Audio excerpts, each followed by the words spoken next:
Pemaparan dari guru CGP kita, Bapak Markus Pari dan Ibu Mariati. Kita berkumpul di sini untuk melaksanakan diseminasi penerapan budaya positif yang akan dibawakan oleh CGP Angkatan 9 Kota Jayapura, yaitu Bapak Markus Pari STH dan Ibu Mariati SPD. Oke, Bapak Ibu, untuk pemaparan yang pertama akan dibawakan oleh Bapak Markus Pari STH.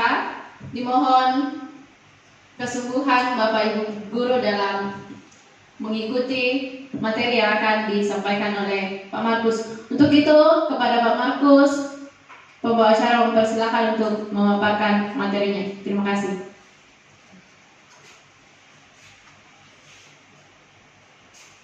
Ya, selamat siang Bapak Ibu.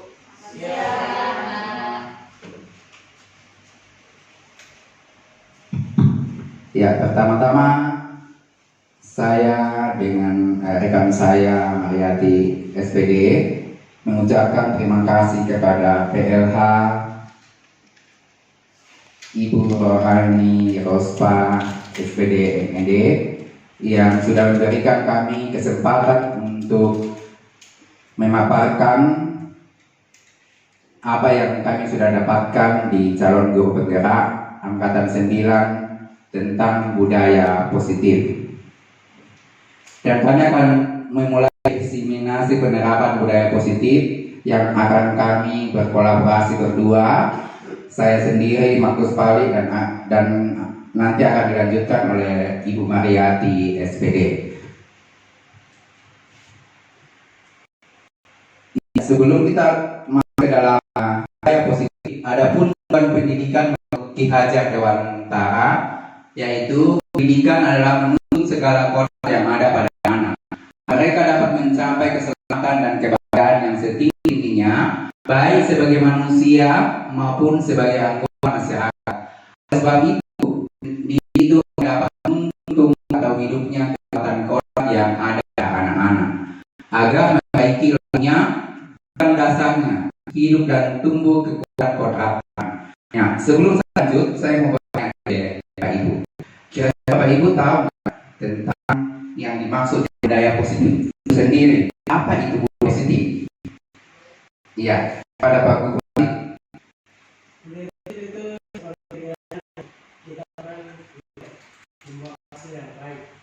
Iya.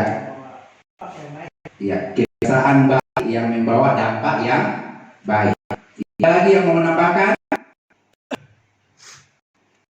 Ya, ini yang kami paparkan di nantinya. Ya, budaya positif.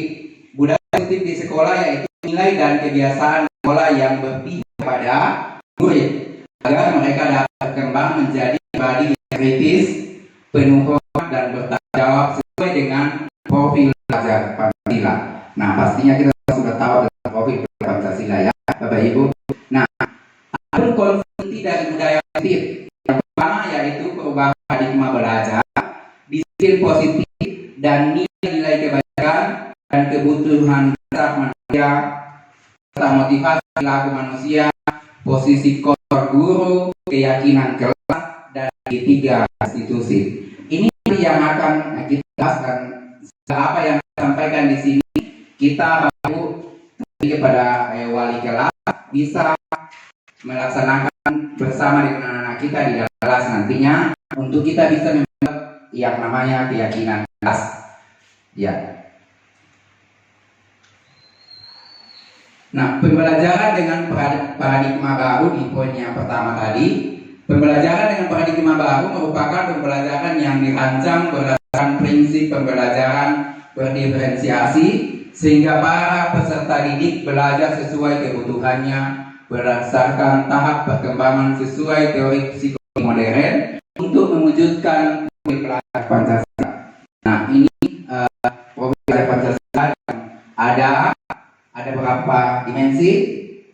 Ya, ada 6 dimensi ya. Kita sudah di luar kepala semua. Nah, paradigma teori kontrol atau ilusi kontrol. Yang pertama adalah ilusi guru mengontrol murid. Yang kedua, ilusi bahwa kritik dan membuat orang merasa bersalah dapat menguatkan karakter. Yang ketiga yaitu ilusi bahwa semua penguatan positif efektif dan bermanfaat. Dan yang keempat adalah ilusi bahwa orang dewasa memiliki hak untuk masalah.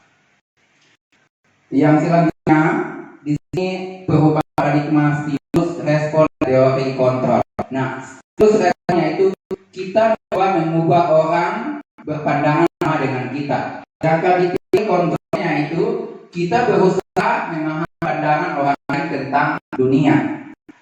Perilaku buruk dilihat sebagai suatu kesalahan di stimulus respon, sedangkan di teori kontrolnya itu semua perilaku memiliki tujuan. Dan di stimulus respon orang lain bisa mengontrol saya, sedangkan di teori kontrolnya hanya Anda yang bisa mengontrol diri Anda. Jadi bukan orang lain yang mengontrol diri kita, jadi sendiri yang mengontrol diri kita sendiri. Nanti itu yang akan kita lakukan dalam keadaan. Nah, permasalahan ada saat bujukan gagal. Nah, kolaborasi dengan konsensus menciptakan pilihan-pilihan baru. Dan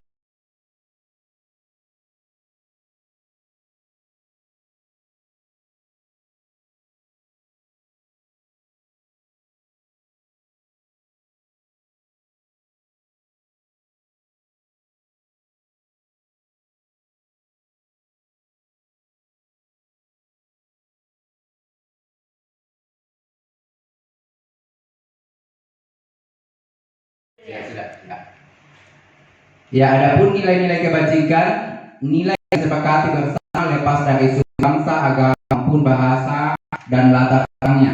Nah, maksudnya di sini adalah ketika kita lakukan di dalam kita ya.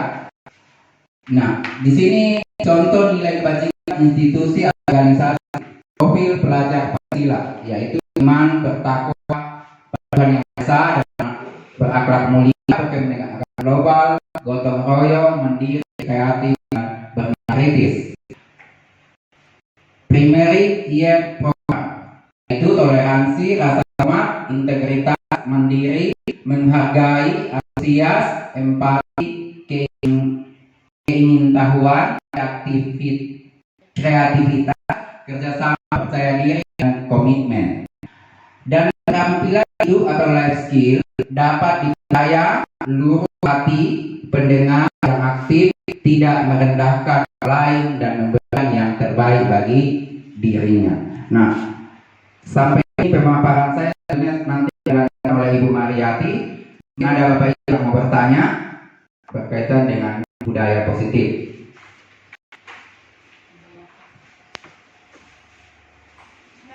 Iya. Bagian segitiga restitusi. Segitiga itu ada sisinya. Nah, di sisi-sisi itu apa saja yang ada di segitiga restitusi, Guru? Di segitiga restitusi kita bersama di sana. Terima kasih kepada Ibu Guru yang sudah tanya. Walaupun belum sampai di pemaparan kami, tapi ini ada tentang segitiga restitusi. Di sini ada menstabilkan identitas, tidak salah. Yang pertama adalah menstabilkan identitas, yang kedua adalah yang salah, yang menaikkan keinginan, dan yang kedua tentang keyakinan kelas.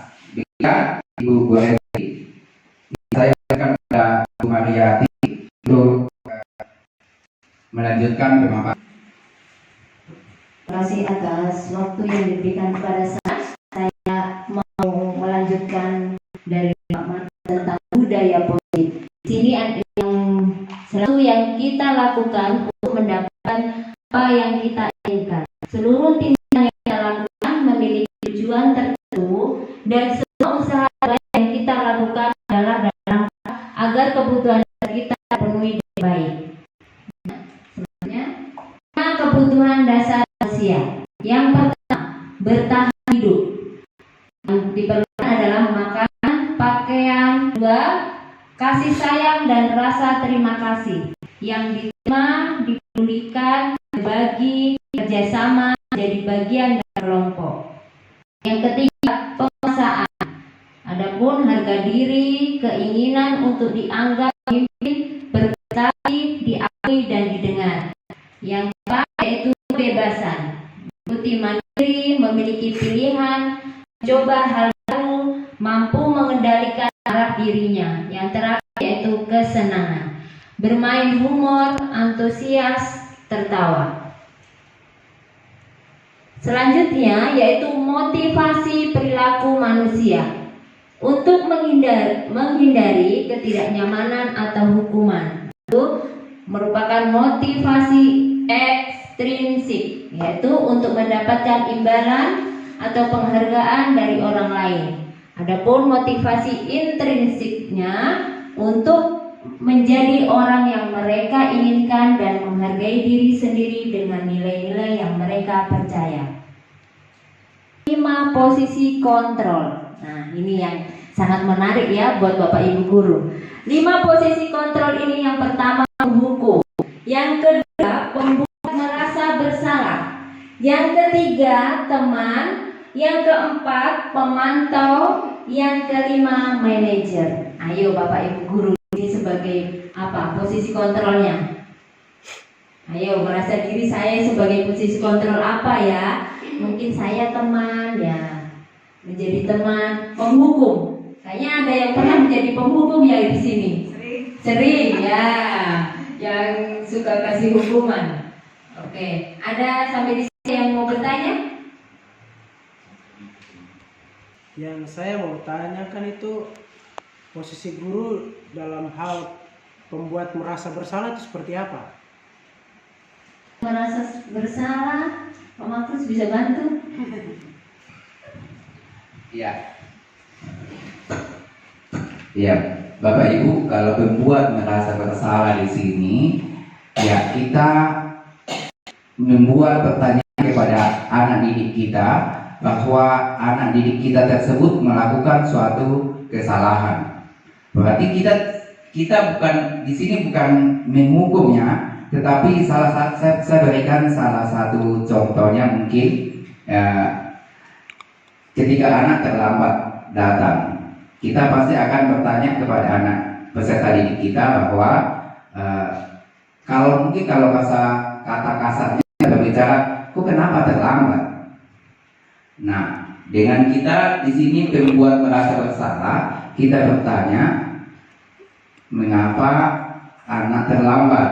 Mungkin punya alasan sehingga membuat si A terlambat. Ya, mungkin dari bahasa kita membuat anak kita merasa bersalah supaya dia menyadari kesalahan yang dia lakukan. Itu yang dimaksud dengan membuat merasa bersalah. Kita juga berikan salah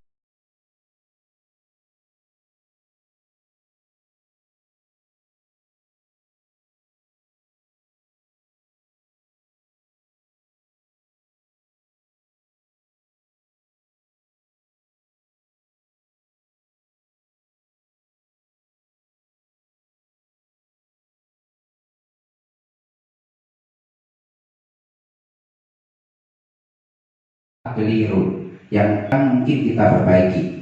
Ya, salah satu contohnya ketika anak kita terlambat. Anak kita terlambat, terus kita menyuruh dia keliling lapangan. Nah, itu salah. Itu namanya penghukum. Atau kita suruh membersihkan toilet. Itu adalah namanya penghukum. Ya, Bapak Ibu. Dan itu akan kita evaluasi kembali supaya kita tidak masuk dalam posisi yang ada di sini. Bisa ya? Pak Guru, terus bagaimana cara kita disiplinkan anak? Ya, nah itu yang nanti kita akan buat di keyakinan kelas untuk membuat supaya anak kita itu bisa menyadari akan kesalahan-kesalahan supaya mereka berkomitmen dengan keyakinan yang mereka sudah buat. Tidak perlu lagi kita memberi hukuman yang berat, tetapi mereka sendiri akan menyadari komitmen-komitmen yang mereka sudah buat.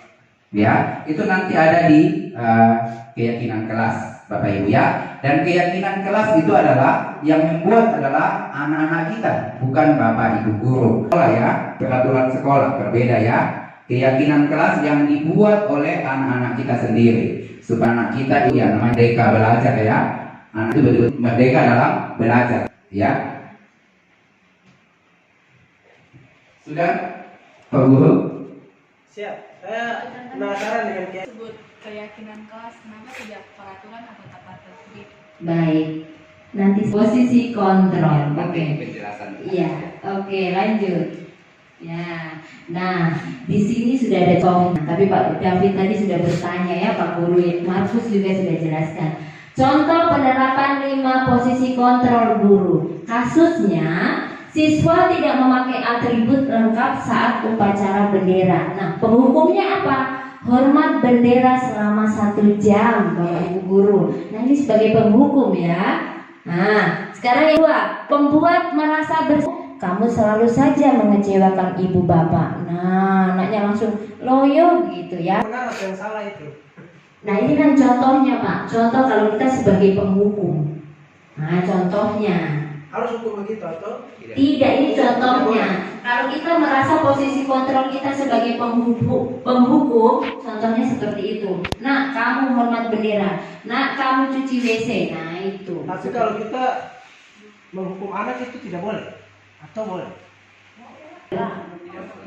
Tidak boleh, bisa yang lainnya ya. Kita lanjutkan nanti mungkin di yang lain. Punya apa temanya tentang budaya positif. Jadi mungkin hormat bendera, dia punya contohnya hormat bendera, terus ada apa nih, berapa kali ibu bapak harus memberitahu kamu selalu saja mengecewakan bapak ibu. Jadi hormat bendera ini menunjukkan kekecewaan yang dari tadi mungkin dari ada 5 apa. Nah itu yang dimaksud dengan penghukum itu. Penghukum itu, tapi karena di budaya positif, jadi mungkin ini sebagai contoh, tapi tetap ada hukum untuk membuat anak itu jerah, tapi bagaimana disampaikan dikasih untuk diterapkan, tapi budaya positif begitu. Artinya Pak Guru, maksudnya hukum dengan 5 posisi kontrol sebagai penghukum itu harus ada di guru atau tidak boleh? Begini Bapak Ibu guru, jadi 5 posisi kontrol guru itu ada 5. 5 posisi kontrol guru itu kan ada 5. 1 penghukum. Kalau penghukum, contohnya adalah hormat pada bendera selama 1 jam. Itu contoh. Anak-anak kah? Atau saya merasa bersalah kah? Seperti itu. Jadi maksudnya paradigma saya kalau ada tidak disiplin saya hukum. Tapi paradigma sekarang Iya, nggak boleh Pak. Ya, lanjut. Sebagai posisi sebagai teman, contohnya ya ini contoh. Ada ikuti atau sekolah, tentu Bapak Ibu ya. Kali ini ya sudah apa-apa. Lain kali jangan sampai begini lagi ya. Itu sebagai teman. Nah, kayaknya Juli cocok. Biasanya sebagai pemantau. Nah, kamu melanggar peraturan sekolah, kamu konsekuensinya ya. Setelah upacara kamu beli adunan ke koperasi, jangan diulang lagi. Itu pantau. Nah, yang terakhir ada manajer. Nah, manajer ini, apakah kamu tahu kesalahan kira-kira bagaimana kamu memperbaiki kesalahanmu? Nah, sebaiknya kita posisinya kita sebagai guru adalah manajer ya, Pak Markus. Bagaimana? Iya, sebagai begitu.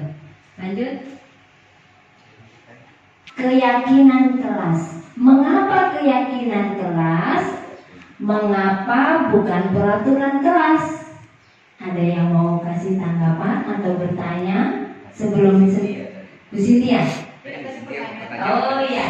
Mengapa keyakinan kelas bukan peraturan kelas? Kalau peraturan kelas, peraturan sekolah sudah dibuat. Seperti itu. Contohnya jangan datang terlambat, ya.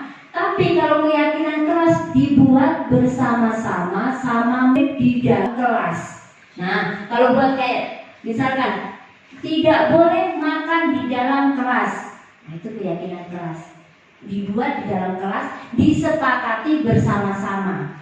Nah, kalau peraturan berarti sudah ada kan? Siswa masuk di sekolah di SMK sini berarti sudah ada peraturannya. Tapi kalau keyakinan kelas dibuat bersama-sama wali kelas, bersama murid, disepakati bersama-sama dan ditaati bersama-sama. Itu. Jadi bisa buat peraturan dalam kelas dan itu kesepakatan bersama. Contohnya kalau misalnya ada guru yang belum datang, ketua kelas wajib atau siapapun harus putus untuk pergi pergi. Yang kedua, ketika dalam kelas baju harus masuk ke dalam. Apakah itu bagian, saya sebutnya itu peraturan, tapi itu kesepakatan sama-sama kita semua. Keyakinan. Kalau dibuat bersama.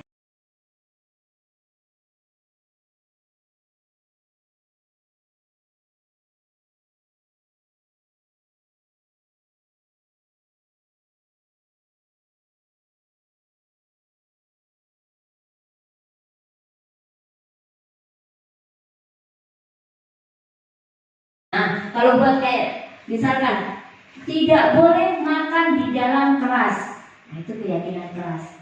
Dibuat di dalam kelas, disepakati bersama-sama. Nah, kalau peraturan berarti sudah ada kan? Siswa masuk di sekolah di SMK sini berarti sudah ada peraturannya. Tapi kalau keyakinan kelas dibuat bersama-sama wali kelas, bersama murid, disepakati bersama-sama dan ditaati bersama-sama. Itu. Jadi kita buat peraturan dalam kelas dan itu kesepakatan bersama. Contohnya kalau misalnya ada guru yang belum datang, ketua kelas wajib atau siapapun harus putus untuk pergi pergi. Yang kedua, ketika dalam kelas baju harus masuk ke dalam. Apakah itu bagian, saya sebutnya itu peraturan, tapi itu kesepakatan sama-sama kita semua. Keyakinan. Kalau dibuat bersama. Dibuat bersama-sama berarti keyakinan kelas. Iya. Oke, lanjut Pak Guru. Nah, dalam pembentukan keyakinan kelas yang pertama bersifat abstrak, yang kedua berupa pernyataan universal, yang ketiga dibuat pernyataan positif, yang keempat sedikit aja agar mudah diingat. Yang selanjutnya sesuai dengan kondisi kelas sekolah sehingga mudah diterapkan, dan yang terakhir semua warga sekolah atau warga kelas dilibatkan saat membuat keyakinan kelas. Nah, itu keyakinan kelas yang sudah kita buat, yaitu 10 RPL. Ya, contohnya Berarti seperti aku itu. tanya, kelas yang menerapkan di kelas, tetapi guru mapel juga bisa memberi keyakinan kelas kepada anak murid yang ditujunya, ya? Ya, boleh. Gitu ya? Ya, dalam membuat bisa kesepakatan bersama-sama. Ya, oke lanjut. Nah, segitiga restitusi adalah suatu proses dialog yang dijalankan oleh guru agar dapat menghasilkan murid yang mandiri dan bertanggung jawab. Tahapan segitiga restitusi itu ada 3: menstabilkan identitas, yang kedua validasi tindakan yang salah, dan yang ketiga menanyakan keyakinan. Menstabilkan identitas yaitu berdasarkan prinsip membuat kesalahan adalah bagian dari proses pembelajaran. Nah, yang dibuat berbuat salah itu wajar. Nah, kata-katanya seperti itu. Nanti ada videonya ya Bapak Ibu, ini saya jelaskan restitusi ya. Tidak ada manusia yang sempurna. Selanjutnya, ibu bapak juga pernah melakukan itu. Ibu bapak tidak mau mencari siapa yang salah, tapi ibu bapak ingin mencari solusi dari permasalahan ini. Kamu berhak merasa begitu. Itu contoh kata-katanya. Lanjut. Yang salah, berdasarkan prinsip setiap perilaku upaya memenuhi suatu kebutuhan. Yang pertama yang lakukan, kamu pasti punya alasan mengapa melakukan hal itu. Kalau kamu bisa lakukannya lebih buruk dari dia, kamu patut bangga karena telah melindungi sesuatu yang penting buatmu. Kamu melakukan karena mempertahankan sesuatu yang penting bagimu. Yang terakhir, menanyakan keyakinan. Berdasarkan prinsip teori kontrol bahwa pada saat kita termotivasi secara intrinsik. Nah, apa keyakinan kelas kita? Nilai-nilai apa yang telah disepakati bersama? Seperti apa gambaran sebuah kelas yang ideal menurut kamu? Kamu ingin menjadi orang yang seperti apa? Selanjutnya, ini adalah contoh penerapan segitiga studi kasus pertama. Silakan Bapak Ibu. Contoh penerapan segitiga restitusi pada kasus pertama, yaitu di sini kasusnya adalah Helena dia sering tidak mengerjakan tugas ya. Nah. Oke, lanjut. Nah, di mana ini adalah umpan balik dari siswa. Ternyata dengan menggunakan segitiga restitusi pada kasus yang Helena alami, Helena merasa senang. Akhirnya dengan diskusi dengan ibu guru, dia merasa oh ini adalah kesalahan dari saya. Oke, lanjut. Untuk contoh penerapan segitiga restitusi kasus kedua, yaitu di sini Alfa dia sering terlambat, makanya Markus menggunakan segitiga restitusi menangani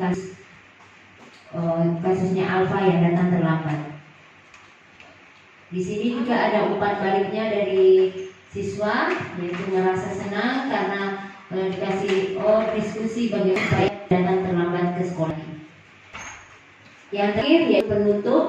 Dalam penerapan program disiplin positif, hendaknya guru memiliki standar kepribadian profesional dan sosial yang baik, di mana guru mampu merefleksi dirinya dalam posisi kontrol saat ini, bagaimana perjalanan dirinya sebagai AMO, yaitu manajer, yang menuntun murid-muridnya menjadi insan yang mandiri, mereka dan bertanggung jawab. Itu saja, sekian dari saya dengan Pak Markus. Terima kasih. Guru Bergerak Indonesia Maju.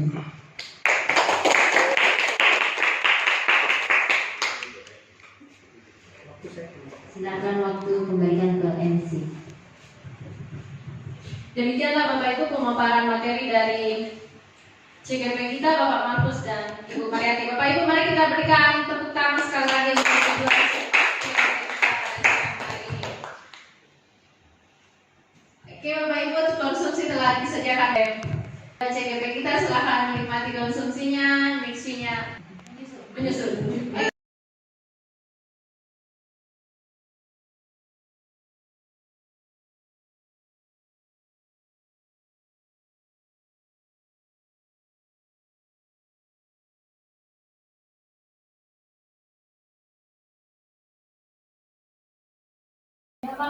Lampiran undangan dan daftar hadir. Ya, selamat pagi anak-anak. Bagaimana kabar hari ini? Baik. Sehat semua? Sehat. Ya, terima kasih. Ya, sebelum kita mulai pelajaran kita, pagi ini kita akan membuat namanya keyakinan kelas. Kita akan buat bersama-sama. Tahu yang namanya keyakinan kelas? Ya, keyakinan kelas. Kalau di sekolah namanya peraturan kelas, tapi itu sekolah yang buat. Ini kalian yang buat, nah. Ya, bukan Pak Guru yang buat, tetapi kalian yang buat. Sesuai dengan kalian punya keinginan. Ya, supaya proses pembelajaran kita itu berjalan dengan enak, nyaman, kalian merasa nyaman dan merasa senang saat proses pembelajaran. Ya, tidak merasa terhakimi, tidak merasa terintimidasi dan lain-lain. Tetapi pokoknya kalian bahagia. Sehingga kita membuat namanya keyakinan kelas. Bisa ya? Bisa dipaham ya? Pak Guru akan membagikan sticky note yang akan kalian tulis masing-masing sesuai dengan kalian punya kemauan. Bisa ya? Bisa. Ya, bisa dipaham ya? Bisa. Oke, Pak Guru akan bagi dan masing-masing menulis ya. Setelah menulis, nanti ditempel di depan. Setelah Pak Guru persilakan menempel di depan. Baru kita sepakati bersama ya.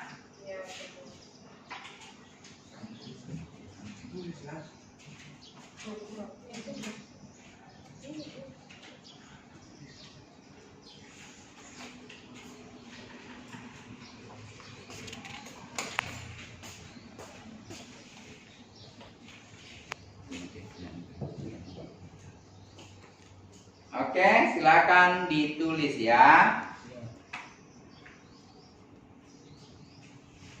Nanti kalau sudah bilang Pak Guru sudah selesai, supaya kita tempel di depan.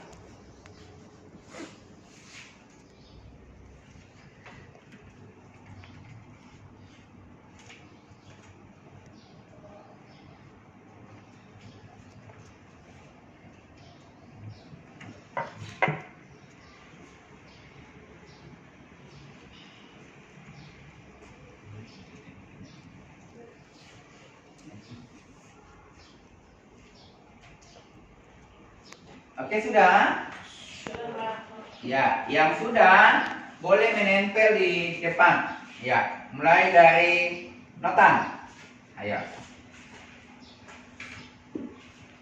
Yang rapi nak ya, supaya nanti tidak ada yang saling menutupi. Ya, langsung Awila.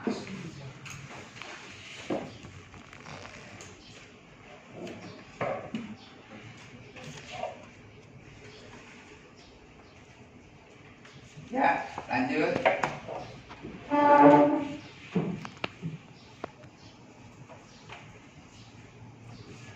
Sudah tulis nama semua ya?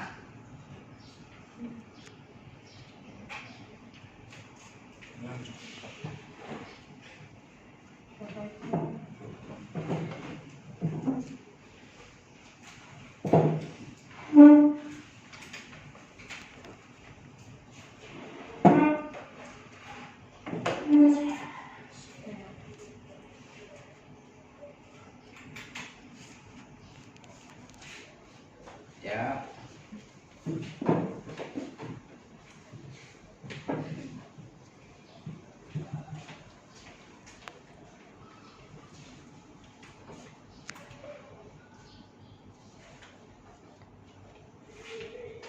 Lanjut.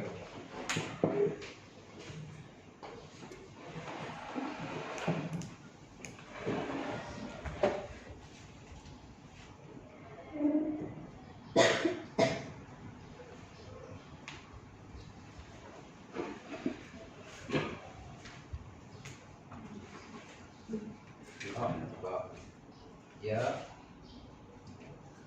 Lanjut.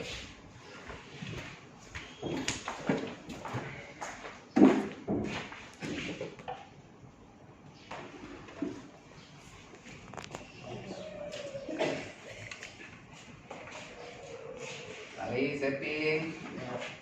Ya. Sepin punya ya. Oke. Ya, silakan duduk sama-sama. Kita akan membahas keyakinan kelas yang sudah dikumpul bersama-sama, yang sudah ditempelkan bersama-sama. Apakah di sini dari notan? Senyum, salam, sapa, sopan, dan santun. Berarti ini adalah budaya 5S. Ya, budaya 5S yaitu senyum, salam, sopan, santun, dan ya, senyum, salam, sopan, santun, dan nah, kita lanjut di Awila. Jangan membuang sampah dengan sembarangan. Nah, ini kan masih kalimat negatif. Kita ubah menjadi kalimat positif, yaitu apa? Buang sampah pada tempatnya. Ya. Dari 2, 3. Oke anak-anak, kita akan sepakati keyakinan kelas yang kita sudah buat bersama-sama. Coba salah satu menyebut siapa? Awila? Buang sampah pada tempatnya. Ya. Saya datang tepat waktu. Datang tepat waktu. Ya, dan kita sudah sepakat. Perkenalkan, nama saya Serena Peon. Saya kelas 11 Kimia Industri. Hari ini saya sangat senang sekali karena bisa membuat keyakinan kelas. Karena keyakinan kelas adalah sangat penting bagi saya. Terima kasih.